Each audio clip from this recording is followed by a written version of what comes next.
అక్రమ మైనింగ్ పై సిఐడి విచారణకు ఆదేశిస్తున్నట్టు అసెంబ్లీలో ప్రకటించారు సీఎం రేవంత్ రెడ్డి. రాఘవ కన్స్ట్రక్షన్స్ సహా అన్నింటిపై విచారణ జరుపుతామన్నారు.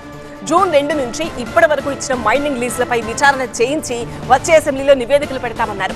గతంలో అక్రమ మైనింగ్ కు హరీష్, కేటీఆర్ నాయకత్వం వహించారన్నారు. వివాదం లేవనెత్తాలని, ఒక మంత్రి మీద బురద జల్లాలని వాళ్ళ అక్కసు అసూయ, వాళ్ళు అనుకున్న పైరవీలకు ఆ మంత్రి సహకరించడం లేదని, ఆ మంత్రి మీద ఒత్తిడి తీసుకురావాలి, ఆ మంత్రిని బ్లాక్ మెయిల్ చేయాలని కొంతమంది సభ్యులు ఏదైతే ప్రయత్నం చేస్తున్నారో, బ్లాక్ మెయిల్కి ప్రభుత్వం భయపడదు. మేము నోటీస్ ఇచ్చి మేము రాష్ట్ర ప్రభుత్వానికి రావాల్సిన ఆదాయాన్ని రాబట్టుకొని మిగతా అనుమతులకు సంబంధించి ఇతర అధికారులకు ఫిర్యాదు చేసిందే ఈ ప్రభుత్వము, మా అధికారులు. కాబట్టి వీళ్ళు కొత్తగా ఇందులో కనిపెట్టి కానీ నిజంగానే మా మంత్రులకు ఇందులో పాత్ర ఉంటే ఈ నోటీస్ ఇవ్వడం కానీ, ఈ నోటీస్ మీద పన్నులు వసూలు చేయడం కానీ ప్రభుత్వం చేస్తుంది. అధ్యక్ష, ఈరోజు వాళ్ళు ఏదైతే ఆరోపణ చేస్తుండ్రో, ఏదైతే ఈరోజు రాఘవ కన్స్ట్రక్షన్ సంబంధించినో వీటన్నిటి మీద రాష్ట్ర ప్రభుత్వం తరఫున సిబిసిఐడి విచారణకు నేను ఆదేశిస్తున్నా. అధ్యక్ష, అందరి నిగ్గు తేలుస్తా.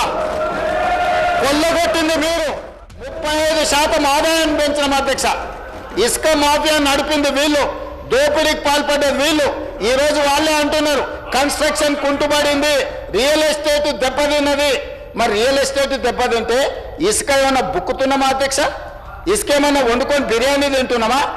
ఆనాడు మేము 2024-25లో తీసుకొచ్చిన ఆదాయం కంటే మేము ఈరోజు 35% పెంచినాం. అధ్యక్ష, జూన్ 2, 2014 నుంచి ఈ రోజు వరకు ఇచ్చిన మైనింగ్ లీజుల మీద జరిగిన అక్రమాల మీద ప్రధానంగా ఇప్పుడు ఏవైతే సంస్థల గురించి, ఏదైతే అక్రమ మైనింగ్ల గురించి ఏదైతే నేను ప్రస్తావించునో దీనికి సంబంధించి పూర్తి స్థాయిలో మన సిబిసిఐడి విచారణ చేసి ఇదే సభ వచ్చే సమావేశాలలో నివేదిక మొత్తం ఈ సభలో ప్రవేశపెడతాం. అధ్యక్ష, ఆ కంపెనీలో మంత్రి గారికి కానీ మంత్రి గారి కుటుంబానికి సంబంధం లేదని ఆ మంత్రి గారు గతంలోనే చెప్పిండు.